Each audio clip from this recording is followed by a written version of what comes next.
Amén.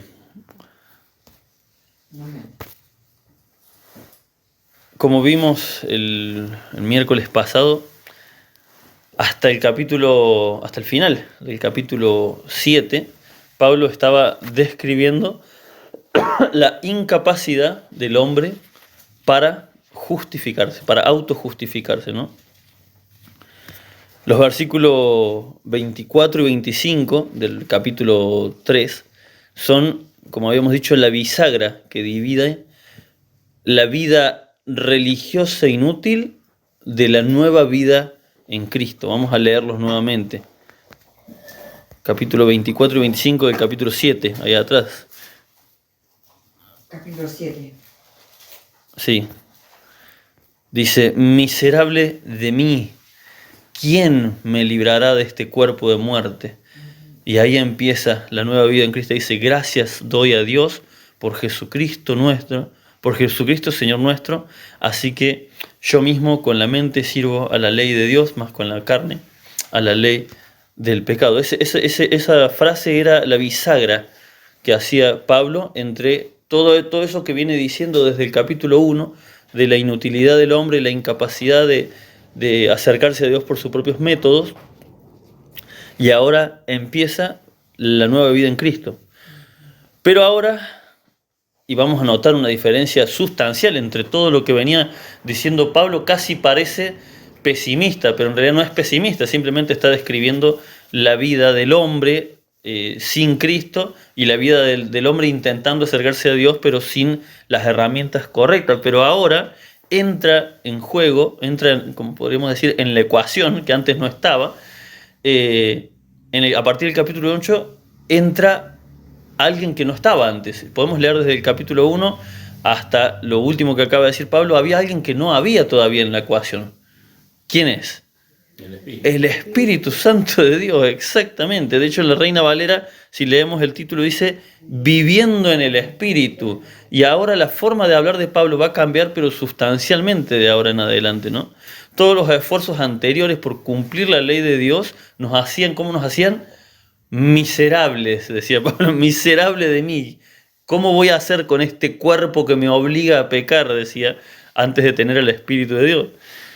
Porque nos era imposible cumplir los mandamientos de Dios, dado que la ley de Dios estaba en nuestra mente, pero nuestra carne nos impedía cumplir correctamente esos mandamientos. Volvemos ahí capítulo 7, versículo 21 al 23, dice, así que queriendo yo hacer el bien, hallo esta ley, que el mal está en mí, porque según el hombre interior me deleito en la ley de Dios, pero veo otra ley en mis miembros que se revela contra la ley de mi mente y que me lleva cautivo a la ley del pecado que está en mis miembros. Y ahí es donde dice eso, ¿no? Miserable de mí.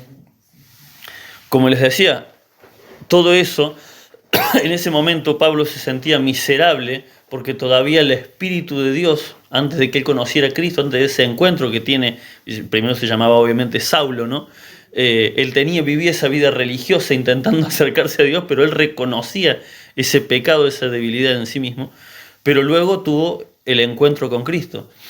Lo que transformó la vida de Pablo no fue el entender mejor la Biblia, fue el encuentro con Cristo. Y esto fue lo que lo llevó a ¿qué?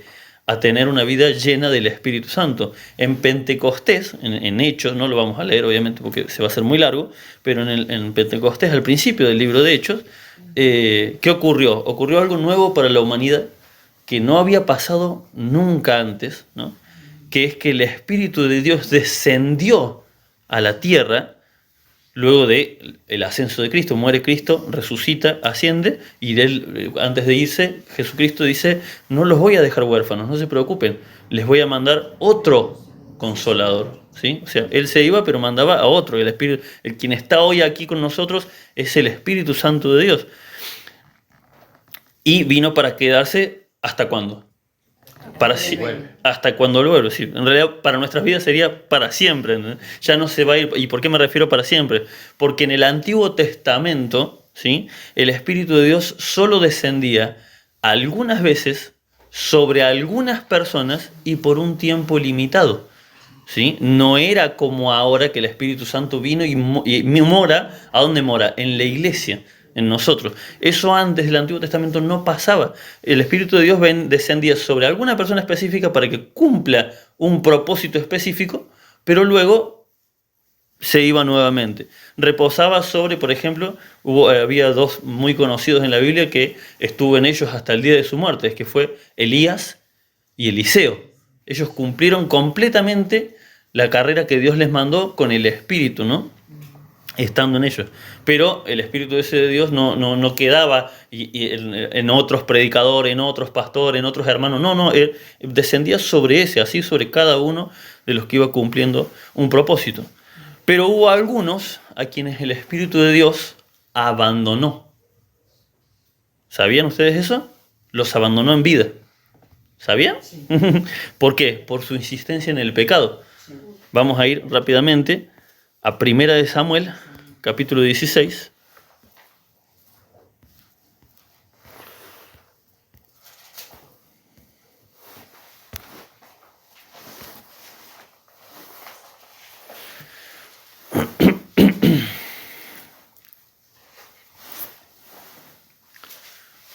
Primera de Samuel, capítulo 16.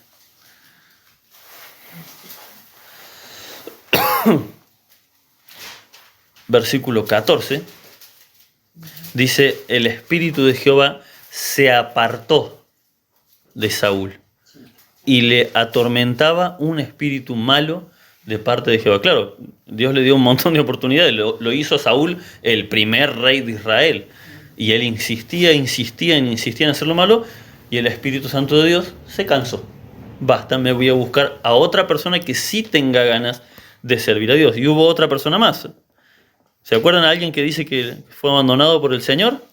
Y que no se dio cuenta que lo había abandonado el Señor. Jueces capítulo 16.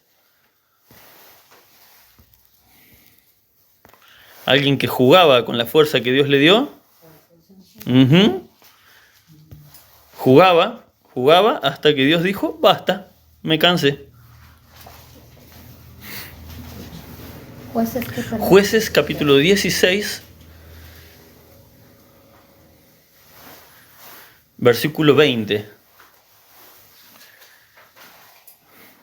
Y le dijo, Dalila, ¿no? La mujer con la que estaba acostado, dice, y le dijo, Sansón, los filisteos vienen sobre ti. Y luego que despertó él de su sueño, se dijo, o sea, a sí mismo, esta vez saldré como las otras y me escaparé. Pero él no sabía que Jehová ya se había apartado de él. Wow, qué triste, ¿no?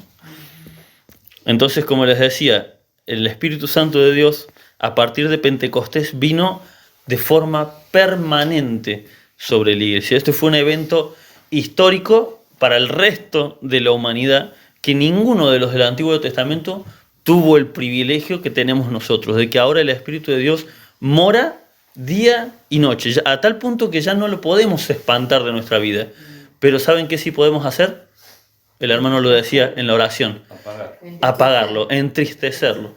Eso podemos hacerlo. Y esto yo lo comparo mucho con nuestro matrimonio. Si yo empiezo a maltratar a mi esposa, no es que nuestro matrimonio se va a acabar, pero sí que la voy a entristecer, sí que voy a hacer que la pasión, que el amor se apague por mi maltrato, por mi mala forma de ser. Bueno, el Espíritu Santo de Dios es así, no se va a ir de la casa, no se va a ir de nosotros porque hemos sido sellados, pero lo que podemos hacer tristemente es entristecerlo en gran manera.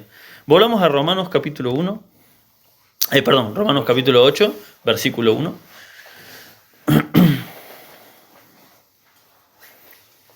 Fíjense, acá el apóstol Pablo hace primero un enunciado y luego una aclaración para que no quede ningún tipo de duda.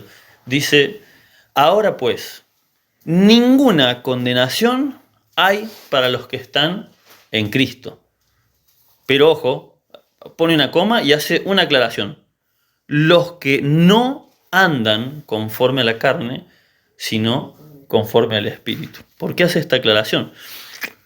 Bueno, porque que se identifiquen como cristianos, hay un montón de personas que se identifican como cristianos, ¿no? La pregunta es, ¿ustedes creen en Dios o ustedes están en Cristo? Esa es una gran diferencia, porque que crean en Dios, casi todo el mundo te dice, Casi el 90% de las personas de la calle te van a decir, sí, yo creo en Dios, pero cada uno cree a su manera. Y hay muchos que le dicen, no, yo sí creo, yo les comentaba, yo tengo un vecino que yo cuando le trato de hablar de Dios, él me dice, no, yo sí creo en Jesús, yo creo que murió en la cruz, yo creo que murió por nuestro pecado, pero no tiene ninguna intención de congregarse. Y yo le invito, no, ir a la iglesia para mí no. Pero él cree todo lo que dice lo que dice la Biblia es cierto. No la lee, pero cree que es cierto. Fíjense qué loco, ¿no? Pero él lo cree, supuestamente cree en todo, pero no se va a congregar, no le interesa y no parece que sienta ningún tipo de culpa de pecado. Bueno, Pablo hace esta aclaración porque cualquiera se puede autopercibir, como estamos en el tiempo de la autopercepción, unos se autoperciben como mujer, otros como hombre, otros como animales, bueno, muchos se autoperciben como cristianos, ¿sí? Pero sin cumplir lo que realmente se requiere para ello. Pero lo que realmente muestra que somos hijos de Dios es, como dice ahí la aclaración, la forma de andar, ¿sí?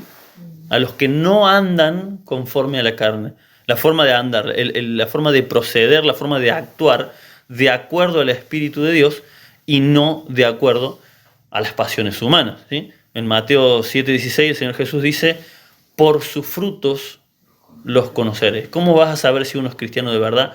Por los frutos que da en la vida, por los frutos que da en su andar diario.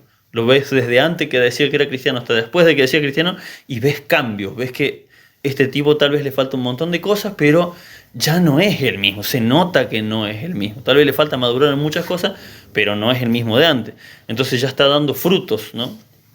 Bueno, dice los que no andan conforme a la carne. O sea, los que no se dejan llevar por sus emociones. Eso es andar conforme a la carne. Dejarnos llevar por nuestras emociones. Los que no reaccionan mal ante una molestia. Ese es el que está dominando sus pasiones, ¿no?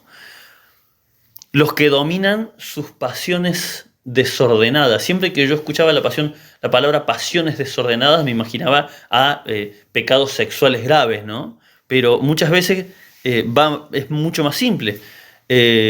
La ira constante, las personas que son irascibles, que se enojan por todo, no se dan cuenta que esa es una pasión desordenada. No puede ser que todo te encabrone de golpe y explotan y todo fue no, pero lo dijo por mí. Eso es una pasión que está desordenada, ¿sí? La reacción mala apenas algo me molesta es una pasión desordenada. Un caso muy común, tristemente, no ir al culto porque, bueno, pasa que hoy justo era el final de la Copa América y justo a la hora de cosas. Sí, yo entiendo tu pasión por el fútbol, pero si estás sacando el lugar a Cristo, es una pasión que está en un orden que no corresponde, ¿sí? O la novela o lo que fuere. Cualquier cosa que pongamos antes que hacer la voluntad de Dios, ¿qué es? ¿Cómo se llama? Sí, pero esa es la palabra que estaba buscando. ¿Cómo se llama todo lo que suplanta el lugar de Dios? Idolatría, ¿sí? Todo lo que le quita el lugar a Dios, eso es un ídolo, no necesariamente una estatua. El dinero puede ser un ídolo, el trabajo. ¿Amén? Entonces por eso volvemos ahí, versículo 1. Ahora pues ninguna condenación hay para los que están en Cristo Jesús. Los que andan conforme a los que no andan conforme a la carne, sino conforme al Espíritu. Porque la ley del Espíritu de vida en Cristo Jesús me ha librado de la ley del pecado y de la muerte. En el capítulo 7, versículo 23, Pablo decía una ley, encontraba otra ley en su cuerpo que lo llevaba, dice, cautivo al pecado. Pero ahora nos está diciendo que ya está libre de esa ley. ¿Por qué? Por medio de la ley del Espíritu de gracia, ¿no? ¿Cómo es que dice? Porque el Espíritu de vida. Porque la ley del Espíritu de vida en Cristo Jesús me ha librado de la ley del pecado y de la muerte. O sea, de eso que decía en el versículo 23. Pero veo otra ley en mis miembros que se revela contra la ley de mi mente y que me lleva cautivo a la ley del pecado que está en mis miembros. Eso ya no pasa más, dice Pablo, porque ahora la ley que manda ya no es más la ley de mi carne, sino la ley del Espíritu de vida en Cristo Jesús. en el mundo, fíjense que dice que había una ley en el cuerpo de Pablo que lo obligaba a pecar. Cuando estamos en el mundo, antes de conocer a Cristo, el cuerpo dice, quiero eso, y nosotros decimos, sí, mi patroncito. Quiero ver eso, y lo veo con gusto. Quiero chismear esto, y lo chismeo. Quiero quedarme con lo que no es mío, y lo hago. ¿Han escuchado de los famosos cleptómanos? Personas que roban y no tienen ninguna culpa de lo que hacen. O sea, está el celular ahí y vieron que nadie los vio y los agarran y lo guardan. Y, no, pero yo sé que él tiene más celulares en la casa, a mí me hace falta. Y así, y pueden manotear, y no existe una culpa en sus mentes, en sus corazones, porque como el otro tiene de más, entonces me corresponde a mí tener algo, ¿no? Y sí, el mundo siempre trata de llamarle enfermedad a lo que es claramente un pecado. Sí, sí, sí, sí. Siempre el mundo trata de torcerlo, y lo mismo que el, ¿cómo se llama? Que lo que es el alcoholismo, ¿sí? El alcoholismo también se le llama una enfermedad, pero si es una enfermedad, entonces ¿por qué el Señor nos dice que no seamos dados al vino? Que los borrachos no entrarán en el reino de los cielos. Entonces, ¿es algo que se puede dejar? Hay que tener mucho cuidado porque muchos son conceptos que ha puesto el mundo y que nos hacen victimizarnos en nuestro pecado. Eso lo ha metido mucho la psicología en la actualidad. No, vos no sos un fornicario, vos, se les llama, sos un adicto al amor. ¿Sabían que a los que les gusta estar con muchas mujeres, psicológicamente dicen, no, lo que pasa es que sos un adicto al amor, le dicen? No, sos un fornicario y te vas a ir al infierno si seguís por ese camino. Pero el psicólogo no es cristiano, no le va a decir eso, le va a buscar la forma para que vos no seas tan culpable de tu pecado. En el alcoholismo es lo mismo, en los ladrones es lo mismo. Hay que tener mucho cuidado. Entonces, como les decía, en el cuerpo, en el mundo, nuestro cuerpo, éramos esclavos de nuestro cuerpo que nos decía, quiero esto, quiero esta fiesta, quiero este placer, quiero esta droga, quiero esta mujer, quiero lo que sea. Y como éramos esclavos, sí, patroncito, y allá voy contento a cumplirlo. Pero ahora nuestro cuerpo nos dice, quiero eso, y nosotros le decimos, no papá, acá ya no mandas. ¿Sí? Por eso dice que ahora somos libres. Antes nuestro cuerpo nos mandaba, él nos decía, anda y hace. Ahora le podemos decir, pues disculpa, pero ya acá no mandas más. ¿Sí? Vos estás muerto y crucificado, le podemos decir a nuestro cuerpo. No me vas a llevar cautivo al pecado porque ahora sirvo a otra ley. ¿Cómo se suele eliminar una ley que está mal? Con otra ley que ordena lo que hizo mal la anterior. O aboliendo la ley anterior o poniendo otra que deje sin efecto la nueva ley. Y esta ley es la ley del Espíritu de vida en Cristo Jesús. Para que entendamos un poco el ejemplo del tema de la esclavitud y cómo éramos esclavos del pecado, y tenemos que entender que ya no somos más esclavos del pecado. Cuando hace, no sé cuánto, aproximadamente 500, 600 años, cuando fue la abolición de la esclavitud a nivel mundial, hubo muchísima resistencia. De hecho, llevó a la guerra civil en Estados Unidos, del norte contra el sur. El norte quería abolir la esclavitud, el sur todavía querían seguir con esclavos. Y cuando ganó, de todos modos ganó el norte y pusieron la ley de que no, en Estados Unidos está prohibido esclavizar, había muchos esclavos que aún así preferían seguir siendo esclavos y se quedaron como esclavos, por más que ya decían, no, vos sos libre, vos te querés ir, te podés ir. Y había muchos que decían, no, pero si yo me voy, tengo que empezar un trabajo desde cero, tengo que buscar la forma de salir adelante, y yo acá con mi patroncito, sí, bueno, me grita, me pega, pero tengo comida todos los días. Y no tengo ninguna responsabilidad de salir a buscar. No, yo me quedo acá. Y en el sur mucha gente se quedó de esclavo.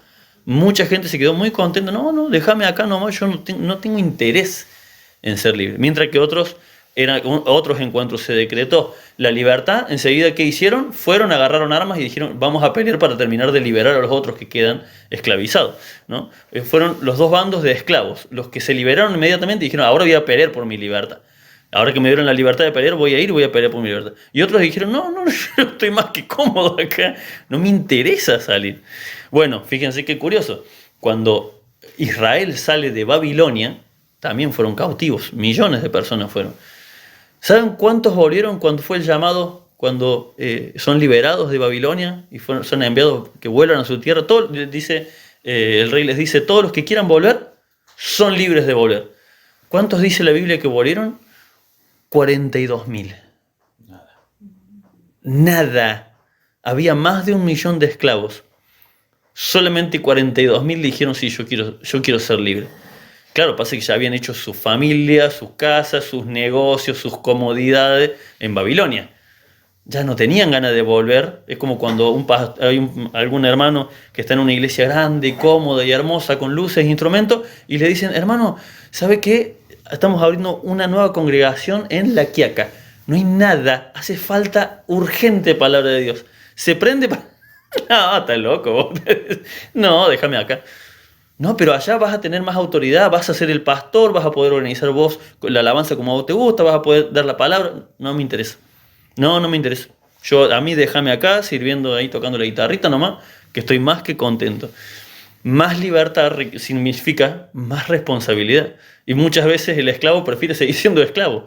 Bueno, así pasa cuando salimos del mundo. Nuestro cuerpo a veces, yo prefiero seguir en lo que estaba, no. Versículo 3 y 4 dice, porque lo que era imposible para la ley, por cuanto era débil por la carne, Dios, enviando a su Hijo en semejanza de carne de pecado, y a causa del pecado, condenó al pecado en la carne, para que la justicia de la ley se cumpliese en nosotros, que no andamos conforme a la carne, sino conforme al Espíritu.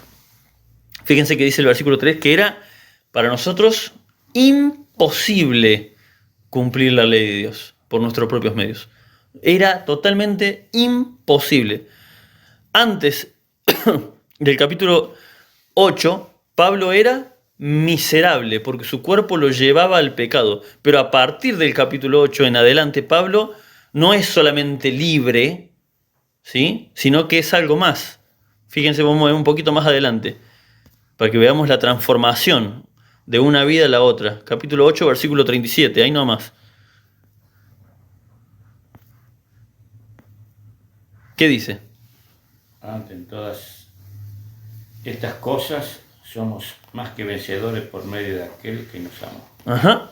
Antes era miserable, pero ahora es más que vencedor. Ya no soy un esclavo. Ahora yo no solamente soy libre, dice Pablo, sino que soy más que vencedor.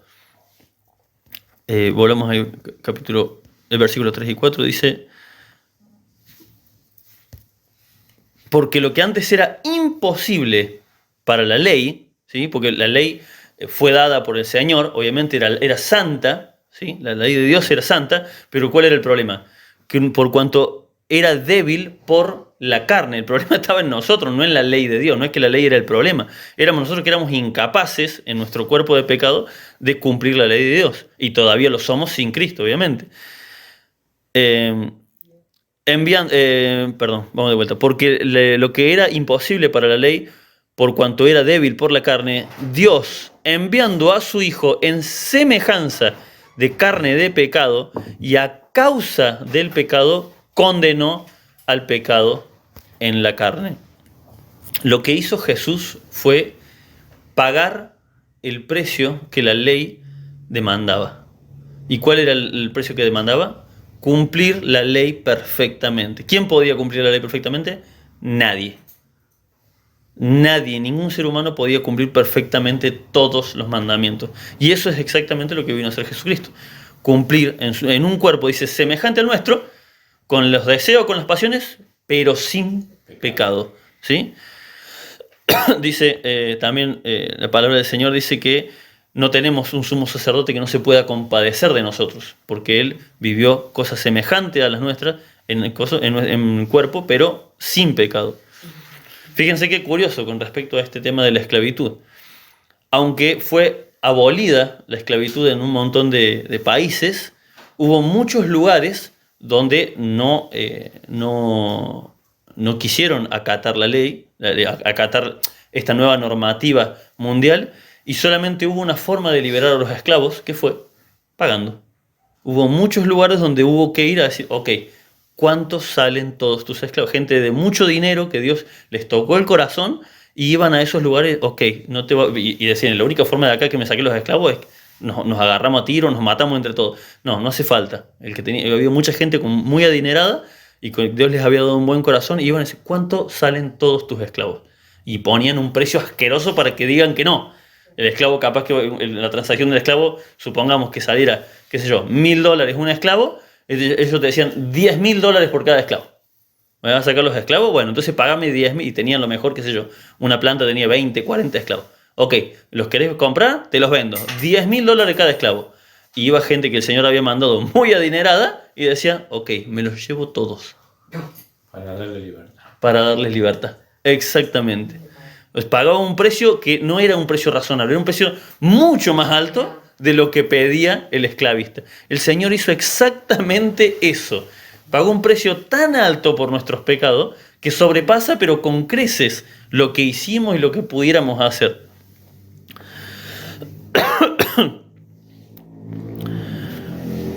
Y concluimos en el versículo 4, dice, para que la justicia de la ley se cumpliese en nosotros. O sea, lo que el Señor lo hizo ¿para qué?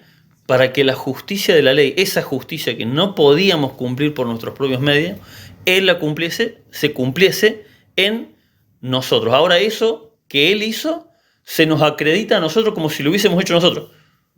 A veces cumplimos los mandamientos de Dios y medios que los cumplimos a medias, pero porque Cristo los cumplió completo, el Señor dice, no, está bien, te lo doy por bien cumplido, a pesar de que no lo hiciste correctamente. Esto me hace acordar, yo les comentaba el tema de los dibujos que hacen nuestros hijos, ¿no? Dice, lo que nosotros le entregamos al Señor, a veces sentimos, hoy sirvió el Señor y es una ofrenda, le ofrendé todo mi tiempo, hoy serví al Señor y llego cansado y estoy contento y me siento feliz por todo lo que sirvió hoy el Señor.